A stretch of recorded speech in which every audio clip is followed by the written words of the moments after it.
The audacity of the HOA knew no limits. After years of harassment, false 911 calls, trespassing, and constant interference with my property, they made what would become their most catastrophic mistake yet. They sold 5,000 acres of my ranch without my knowledge. Using a loophole in the HOA's self-appointed authority, they attempted to auction off sections of my land to third parties, presumably thinking they could capitalize on the conflict they had so relentlessly pursued. The magnitude of their error was staggering. I discovered the sale attempt through routine checks of county records and alerts from my legal team. Every parcel, every deed, and every transaction attempt was documented. It became immediately clear that while the HOA had tried to sell portions of my ranch, they had no legal authority to do so. In fact, the sale was completely invalid.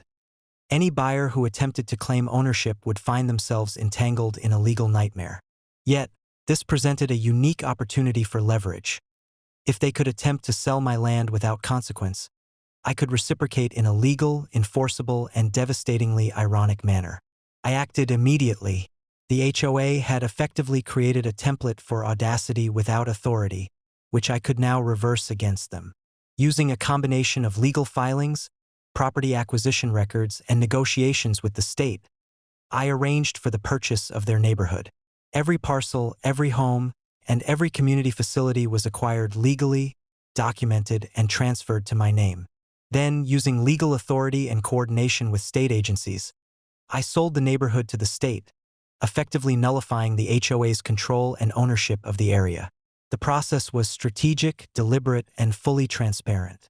Drones and security cameras monitored every meeting, every document transfer, and every negotiation. Ranger patrolled the newly acquired properties, providing both security and psychological reinforcement.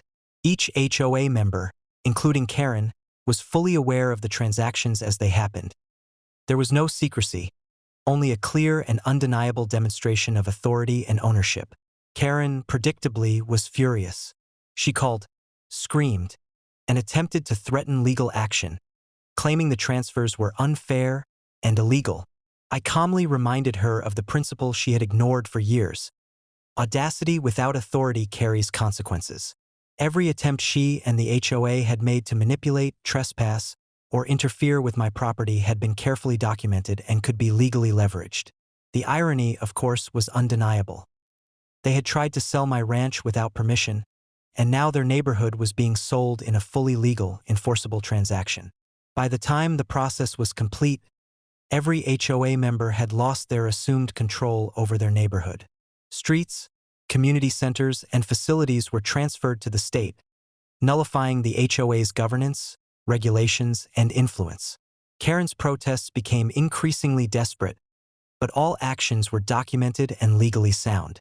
Any attempt at interference would now constitute trespassing or obstruction of state property, further compounding her legal exposure. The psychological impact was immediate.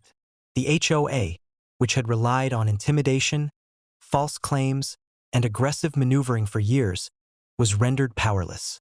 Their authority was effectively neutralized, replaced by state ownership and enforceable law. For the first time, they experienced the consequences of their audacity. Not just humiliation, but real, tangible loss of control and influence. Reflecting on the event, I recognized that this was a pivotal moment in the ongoing saga.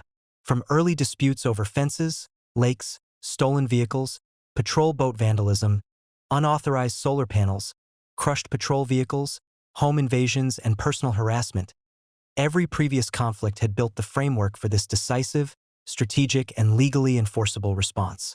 The HOA's attempts to control and manipulate had now been mirrored and exceeded, demonstrating that ownership, preparation, and legal authority are absolute.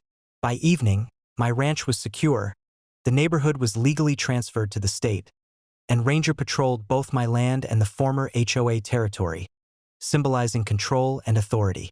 Karen and her associates were left powerless, humiliated, and fully aware of the consequences of their previous audacity. Their mistakes, overreaching authority, trespassing, false claims, and harassment, had led to their own loss of influence and property.